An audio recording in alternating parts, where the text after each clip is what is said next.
We've just had a verdict here in courtroom 6 of the Central Criminal Court in the last few minutes. The jurors returned to the courtroom at 12:25, having spent 9 hours and 28 minutes considering a verdict in this case. It was their 4th day of deliberations, and they have found Richard Satchwell guilty of the murder of his wife Tina Satchwell in Cork in 2017. They heard over the course of this trial that it was Richard Satchwell who reported his wife missing.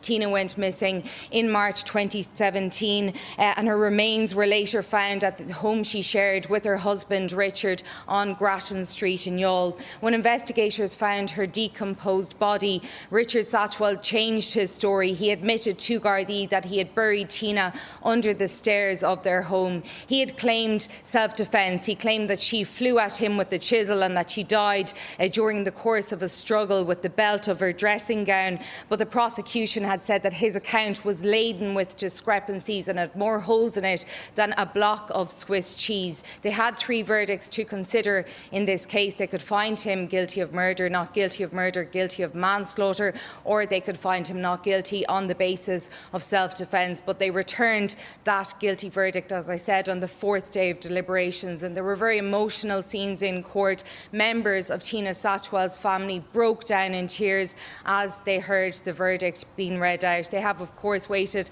a long time to get justice in this case. It is 8 years since Tina disappeared without a trace, and they did not find her body until 2023, 2 years later, and they have had to endure, of course, a criminal trial, and hearing all the details of what happened to Tina thrashed out over the course of 4 weeks of evidence, a further 4 days in order to get a verdict. There were also members of the jury who broke down in tears and who could be seen visibly emotional and upset. Mr. Justice Paul McDermott, in the absence of the jury during the trial, described the actions of Richard Satchwell as breathtaking. The way he had concealed his wife's body and covered up what happened to Tina in the aftermath of her disappearance. He remanded the defendant in custody. Richard Satchwell now faces the life sentence for murder, and that sentence hearing will take place here at the Central Criminal Court on Wednesday. We do expect to hear some reaction